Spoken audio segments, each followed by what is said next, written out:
India की सुप्रसिद्ध भव्य blood bank को एनबीएच ब्लड बैंक होने का गौरव मिला है। अमेरिकन ब्लड बैंक एसोसिएशन की ओर से लाइफलाइन ब्लड बैंक को सम्मानित किया गया है। लाइफलाइन ब्लड बैंक में वर्ल्ड की नेट टेस्टेड पैंथर मशीन है।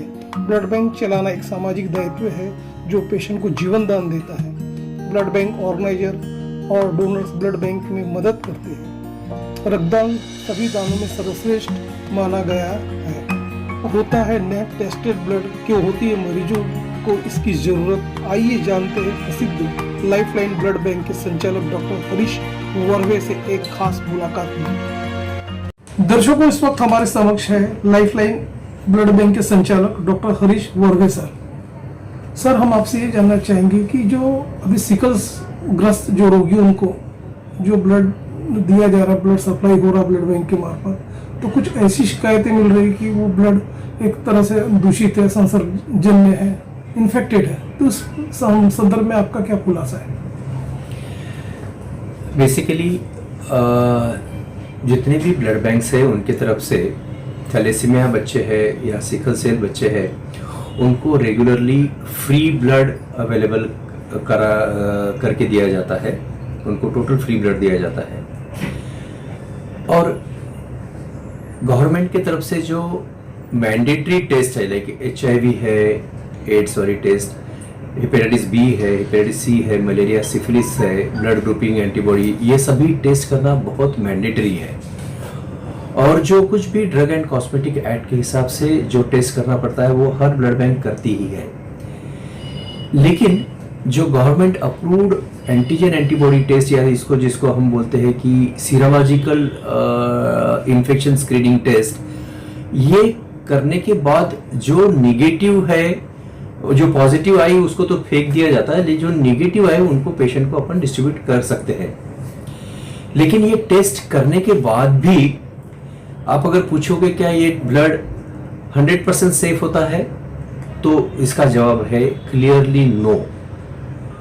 क्योंकि इसके बहुत सारे टेक्निकल या साइंटिफिक कारण ऐसे हैं कि ब्लड का इलाइजा या तो सीरोलॉजिकल एंटीजन एंटीबॉडी टेस्टिंग करने के बावजूद भी कुछ इन्फेक्टेड बैग छूट जाती है और वो अगर टेस्टिंग में पकड़ में नहीं आई तो पेशेंट को रिलीज होगी, और पेशेंट को रिलीज हो तो उनको इन्फेक्शन ब्लड के मार्फत से जा सकता है। ये पॉसिबिलिटी बनी रहती है।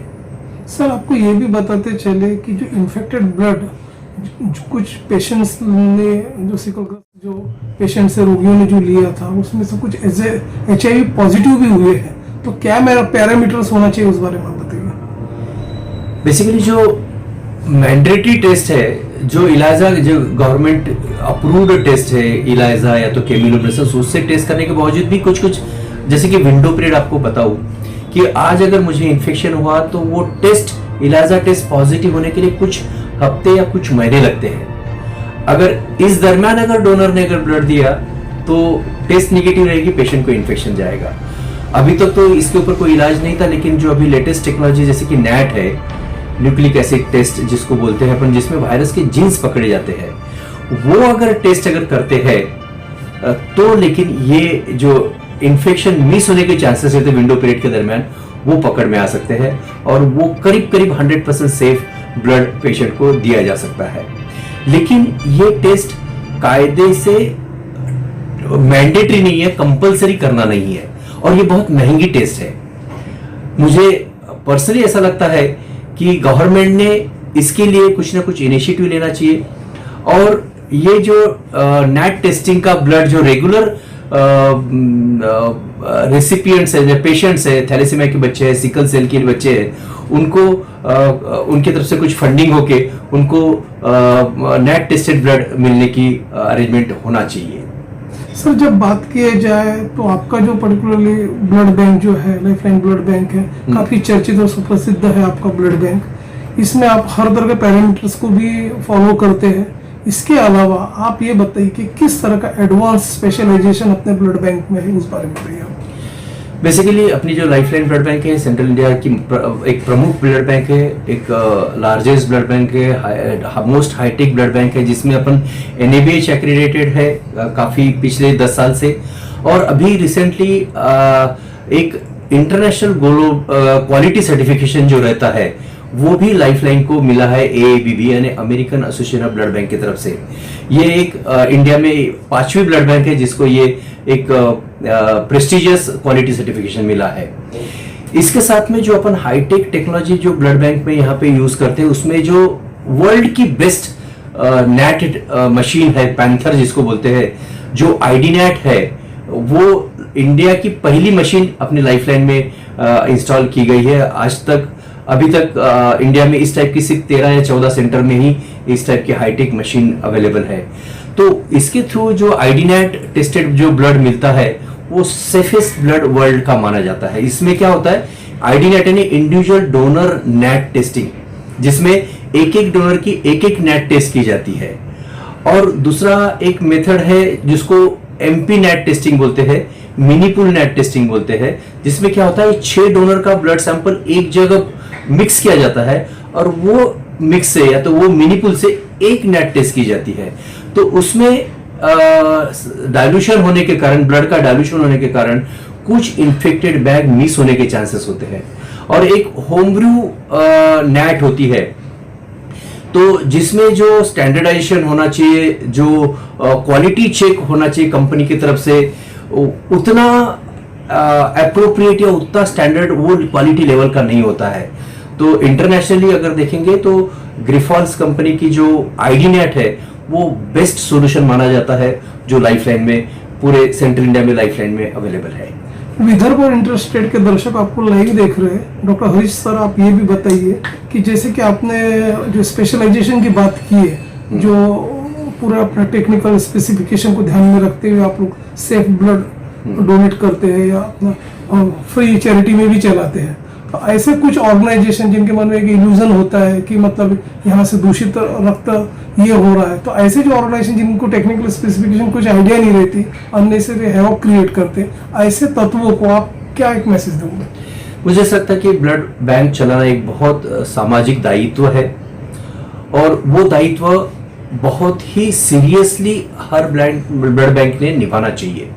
और मुझे ऐसा लगता है जहां तक मेजॉरिटी ब्लड बैंक है ये चीजें बहुत सीरियसली लेते हैं, पर्टिकुलरली इन्फेक्शन स्क्रीनिंग का। लेकिन उसमें भी जो बेस्ट पॉसिबल अपन कर सकते हैं वो करने की कोशिश करना चाहिए।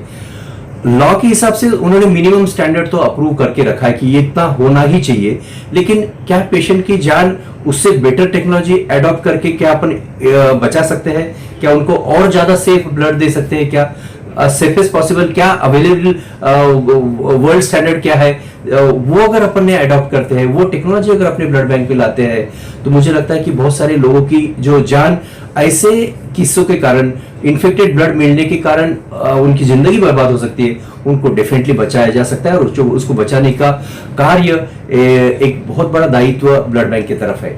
ऐसा कई तरह के संस्थाओं को आप जैसे शिकलग्रस्त पेशेंट हो गए, कई तरह की संस्थाएं आपको फ्री आप ब्लड डोनेट करते हैं अपने ब्लड बैंक के मार्फत। और कई गवर्नमेंट से भी आपका अच्छा कोऑर्डिनेशन है और हमेशा आप अपडेट्स रखते, फॉलो लेते रहते हैं। तो आप बताइए, ऐसे ऑर्गेनाइजेशन या ऐसे पेशेंट्स जिन्हें आवश्यकता होती है ब्लड की, जिनको rare of the rarest group का ब्लड मिलता नहीं, तो ऐसे जो लोग आपके तरफ आते हैं या आपसे संपर्क करते हैं, तो आप उन लोगों को क्या एक मैसेज दोगे? ये सब पॉसिबल होता है। जो भी लाइफलाइन की सर्विसेज पिछले 22 साल से जो चल रही है, ये सामाजिक जो संगठनाएं हैं, जो ब्लड कैंप ऑर्गेनाइजर्स है, उनका जो सपोर्ट मिलता है हमको, उसके वजह से ये सब कुछ पॉसिबल है। मैं तो सबसे ज्यादा धन्यवाद उन लोगों को देना चाहूंगा, जो ब्लड डोनर्स को देना चाहूंगा, ब्लड कैंप ऑर्गेनाइजर्स को देना चाहूंगा कि वो सामने आके बढ़ चढ़ के ब्लड डोनेशन कैंप्स ऑर्गेनाइज करते हैं, जिसकी वजह से अच्छा ब्लड यहाँ पे आता है। और हम ज्यादा से ज्यादा पेशेंट को, करीब करीब 135 थैलेसीमिया और सिकल सेल बच्चों को हमने अडॉप्ट किया, जो कि सेंट्रल इंडिया में सबसे ज्यादा नंबर है। इन लोगों को हम टोटल फ्री ब्लड रेगुलरली देते रहते हैं। एक थैलेसीमिया बच्चों को सालाना करीब करीब 10 से 60 यूनिट एक साल में लगते हैं।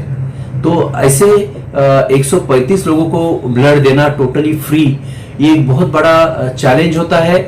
और चूंकि ये सभी सोशल ऑर्गेनाइजेशंस लाइफलाइन को बहुत तहे ये जो दिल लगा के सपोर्ट करते हैं, उनकी तरफ से कैंप ऑर्गेनाइज करते हैं, डोनर्स भेजते हैं इमरजेंसी में, उसके वजह से ये सब पॉसिबल होता है।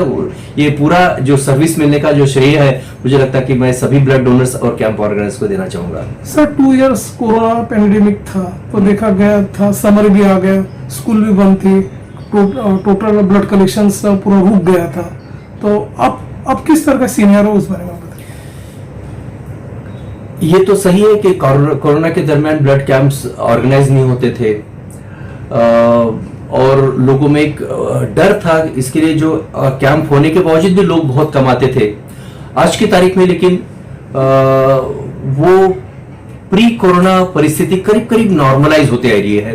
करीब करीब 80 to 90% अभी जो वॉलंटरी ब्लड डोनेशन की जो मूवमेंट है वो अभी फिर से रिस्टार्ट हो गई है।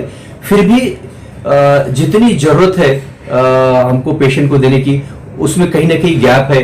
मैं ये चाहूंगा इस आपके माध्यम से कि ब्लड डोनेशन कैंप ऑर्गेनाइजर्स लोगों ने फिर से बड़ी मात्रा में रेगुलरली लेना चाहिए, और जिससे कि ब्लड बैंक को जो कुछ भी थैलेसीमिया बच्चे हैं, बाकी रुग्ण हैं, उनको रेगुलर ब्लड दे सके। और ज्यादा से ज्यादा अगर कैंप्स अगर ऑर्गेनाइज होते तो उस कैंप के थ्रू आने वाला ब्लड जो है वो सबसे बेस्ट ब्लड होता है, जितना भी जो साइंटिफिक स्टडी में ये प्रूव किया गया है। सामाजिक उत्तरदायित्व के तहत आप हर तरह के सोशल जो रिस्पॉन्सिबिलिटी उसका आप निर्वाह करते हो, ऐसे में ज्यादा से ज्यादा संस्थाएं, व्यक्ति ने इस ब्लड बैंक का लाभ लेना चाहिए और हर तरह का ब्लड कैंप भी ऑर्गेनाइज कराना चाहिए। तो ऐसे लोगों का आपका क्या एक मैसेज होगा, क्या आह्वान करोगे? मैं यही कहना चाहूंगा कि ब्लड की जो जरूरत है वो कंटिन्यू बनी रहती है, बच्चे से लेके बूढ़े तक, और जीवन के हर स्टेज में ब्लड की जरूरत बनी रहती है। और रक्त रेडी अवेलेबल होना चाहिए जब पेशेंट को जब जरूरत होता है, वो इमरजेंसी में जरूरत होती है। और इसके लिए अगर लोगों की जान बचाना है तो regular blood donation camp organize होना चाहिए। और मुझे लगता है इस माध्यम से जो अपन लोगों की जो जान बचाएंगे ब्लड रक्तदान के हिसाब से के माध्यम से, एक बहुत बड़ी मानवता की सेवा, ईश्वर की सेवा इस रक्तदान के माध्यम से करने की एक पॉसिबिलिटी, या तो उसकी जो अवसर मिलता है उसको ज्यादा से ज्यादा लोगों ने उसका फायदा लेना चाहिए। Thank you.